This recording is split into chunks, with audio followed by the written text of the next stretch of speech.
viền vông mê mê mê mê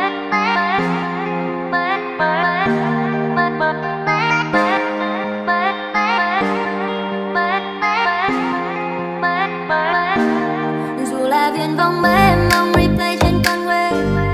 replay cánh ta đã ôm nhau trên con Guây, bầu tròn đêm hôm ấy điện thoại chúng ta tắt máy, replay đi em nhớ anh em mong sẽ ta không phai. Không còn em để ngắm hai gương anh chẳng buồn vắng lâu làm gì để thấy cô đơn ngồi ngay ngắn sau chờ câu đầu cấp rằng sẽ kia còn gắn máy cửa sau người chẳng còn gắn nhau, chẳng còn những đêm anh lượn thật êm bảo sao em không say mãi, đưa anh nhiều thứ không chắc nhưng nó đây phải tay lái, ngày ấy phố lạ chỉ như mạnh vẫn cho mình thong dong, ta giống như lúc thò su ai cũng thấy mình lông bông, quên ăn vì ta đôi lượn hơn bất kỳ cơn đói nào, kể qua xa vì với anh mới là nơi em muốn ghé vào, ta chọn đến với nhau thì kỹ chứ chọn đến đâu thì qua loa, vì mình là đôi ong bướm chỉ cần thân mà không xa hoa, trong túi em muốn là điện thoại mẹ nhắn về nhà nhanh lên, để trong túi anh rộng tuếch để dành cho đôi bàn tay em, chỉ có xe ngày ấy thiếu niên thường ngọt ngào, tiền mình chỉ đủ một đường chỉ làm giấy có lựa chọn nào, mình chỉ có xe máy rẻ tình yêu sao, xe máy rẻ tình yêu sao, xe máy rẻ tình yêu sang không thích dừng vì mất vai, đích đến là hạnh phúc không nhất mình thì nhất ai, xe máy rẻ tình yêu sao, xe máy rẻ tình yêu sao, xe máy rẻ tình yêu sang không thích dừng vì mất vai, đích đến là hạnh phúc không nhất mình thì nhất ai.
Của em muốn làm anh mất hồn, thiếu nó anh nhận ra là con Guây của anh rất ồn, hương tóc em lưu luyến luôn khiến anh đêm về mộng mơ, thiếu nó anh mới để ý con Guây anh khác với động cơ, hóa ra một khi có em ở bên con xe này có thể rời được tại, khi mình xe còn lăn thì mọi chuyện đời dừng lại, mọi cánh nặng tan biến ở nơi em chạm tay qua, làm anh rung động từng giây bên anh thành đàn guitar, làm anh sẽ lướt trên phố lãng mạn như phim, em đưa em đi thật xa để trở về như su binh, đạp xe mẹ hay người mới bây giờ anh đều có quen, anh chẳng còn thích xe sang nào ngoài xe sang đón em, đến nếu thời gian có thể lại quay ngược đi, hãy cho anh được theo em thêm lại một lần,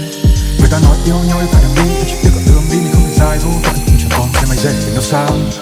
Xe máy rẻ tình yêu sao, xe máy rẻ tình yêu sao không tự dưng vì mất vai, đích đến là hạnh phúc không nhất mình thì nhất ai, xe máy rẻ tình yêu sao, xe máy rẻ tình yêu sao, xe máy rẻ tình yêu sao không tự dưng vì mất vai, điều đích đến là hạnh phúc không nhất mình thì nhất ai. Xe con Guây